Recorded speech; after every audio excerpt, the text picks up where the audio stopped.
mga Lods, for today's video po, may isang viewers ako na nagtanong sa akin. Siya po si Mama Flu, no? Ang sabi niya po sa akin, saan ba mas magandang maghanap ng mapapangasawa? Mga probinsya ba o dito sa medyo liberated na Metro Manila? Sana Lods masagot mo at maipictures mo ito sa susunod mong vlog. Thank you. Nalilito ka siguro kung ano nga bang mas magandang asawahin, ang isang babaeng Manilenya o ang isang babaeng probinsyana. Sa tanong mo na ito, Lods, no, ang sagot ko po dyan, halos pareho lang po yan, no? Ang babaeng Manilenya at ang babaeng probinsyana. Sa panahon ngayon, Lods, no, wala nang pagkakaiba yan. Ang pinaka-importante, Lods, na titingnan mo sa isang babae, yung babaeng taong bahay, no? Yung mga babaeng kapag naging asawa mo, magiging maasikasong babae at magiging mapagmahal na asawa sa'yo. Bakit? Kasi po, sila po yung mga babaeng walang barkada, walang bisyo, at marunong sa gawaing bahay. Marami, Lods, kasi probinsyana ang maaarte.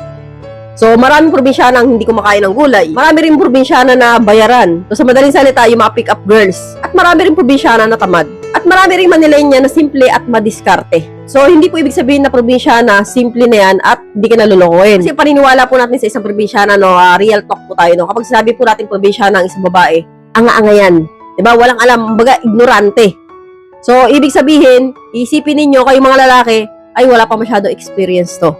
Ay hindi to malandi. Wala po yan sa kung saan ka lugar lumaki. Kasi marami rin po dito sa Manilenya na mababait, no? Katulad ko, ako. Taong bahay akong babae. So, hindi kayo naniniwala siguro kasi magaling ako mambuka dito sa video. Ang totoo po, taong bahay lang po talaga ako. Ako po yung tipo ng babaeng palalinis, palaalaga lang sa anak ko, at wala akong barkada. So, Lods, hindi mo kailangan mamili kung probinsyana ba o Manilenya. Ang importante dyan mga Lods, no, ang makahanap mong babae, yung makukontento sa kung anong bagay na kaya mong ibigay sa kanya. So, yung simpleng babae na hindi maarte. Kasi po sabi ko nga po, no, karamihan din sa probinsyana, maaarte rin po yan. No? Alam ko po yan kasi nagkaroon po ako ng hipag na probinsyana. Hindi ko mapatapak sa putik yun eh.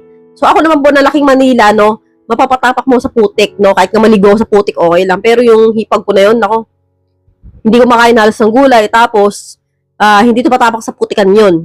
Oh, laking probinsya yun. Bakit? So samantalang ako na laking Maynila, kaya-kaya kong gawin yun. So, doon pa lang makikita mo, Lods, na hindi lahat ng probinsyana ay hindi maarte. At hindi lahat ng Manilenya ay maarte. Kaya, Lods, kailangan nyo lang po maobserbahan ng isang babae kung siya po talaga yung babaeng pinapangarap mong makasama habang buhay, no? At kung gusto mo pang mga karagdagang impormasyon sa tanong mo na yan, no? You can visit my videos, no? Marami po akong mga video dyan na tungkol sa panliligaw at sa mga uri ng babae. So, hanggang dito na lang po tayo, mga Lods. I hope you learned something new in this video. More videos to come. So, stay connected and see you again to my next video. God bless. Bye-bye!